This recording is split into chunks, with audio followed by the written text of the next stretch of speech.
छत्रपती संभाजीनगरहून आज मुंबईकडे तिरंगा रॅली काढण्यात आली। इम्तियाज जलील त्याचं नेतृत्व करतायत आणि त्यांची मागणी आहे की जे रामगिरी महाराज यांनी प्रेषित मोहम्मद पैगंबराबाबत जे विधान केलं त्या विरोधात ही रॅली काढण्यात आली आणि कारवाई करावी पोलिसांनी, असं जलील यांचं म्हणणं आहे। का आजची जी रॅली आहे तिरंगा रॅली, इम्तियाज जलील त्या रॅलीकडे तुम्ही कसं बघता? नाही, याच्या पाठीमागं आम्ही पाहतो हे राजकारण म्हणून पाहतो, कारण हे राजकारण आहेत। त्यांना आता आमदारकीला उभं राहायचं, खासदारकीला पडले आणि मग काहीतरी लोकांमध्ये संभ्रम निर्माण करायचा, कारण असं काही नाही आहे। हे जे करतायत हे चुकीचं करतायत। आज गंगापूरमध्ये देखील दुसरा मोर्चा आहे, मोर्चाला मोर्चे निघतायत, काय आव्हान कराल तुम्ही हिंदू मुस्लिम दोन्ही समाजात? नाही, शांततेचं पालन आपण सर्वांनी करावं। मोर्चा वगैरे आपलं मत मांडण्याचा अधिकार सर्वांना आहे, परंतु आपलं मत व्यक्त करताना आपण शांततेचं पालन करावं। कुठंही अविचार घडणार नाही किंवा कुठं शासकीय किंवा कोणाचं वैयक्तिक मालमत्तेचं नुकसान होणार नाही किंवा कोणाचे मन दुखवतील असं एकमेकाशी बोलू नये। तुमच्या वक्तव्यानंतर ठिकठिकाणी अनेक गुन्हे दाखल झाले, तर पोलीस कारवाईकडे कसं बघता?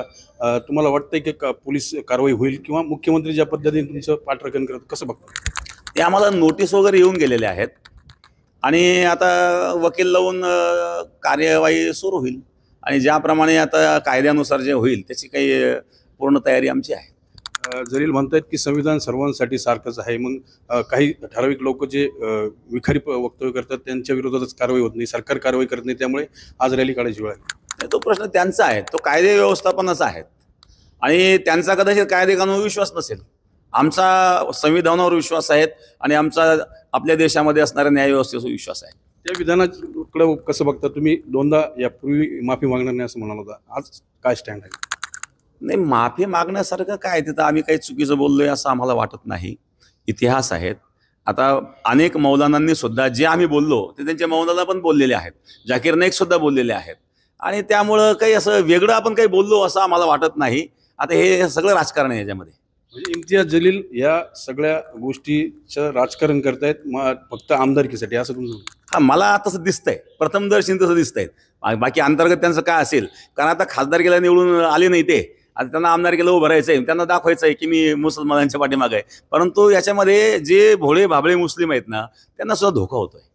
त्यांनी सुद्धा समजून घेतलं पाहिजे, आपण एकत्रित राहावं, एकत्रित राहिलं पाहिजे आणि ज्या काही रूढी चुकीच्या असतील त्या आपण समजून पण घेतल्या पाहिजे आणि जे इतिहासामध्ये जे लिखित आहेत ते आपण अमान्य करू शकत नाही ना। जर तुम्हाला ते अमान्यच करायचं असेल किंवा आम्ही बोलतोय चुकीचं बोलतोय असं तुम्हाला सिद्ध करून दाखवलं पाहिजे तुम्ही।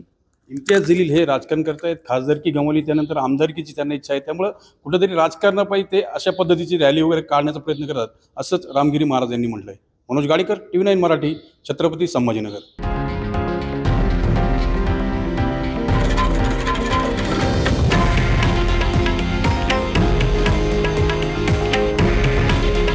हे आहे देशातील नंबर 1 न्यूज नेटवर्क आणि आपण पाहत आहात TV9 मराठी। काळजी तुमची, हित महाराष्ट्राचं।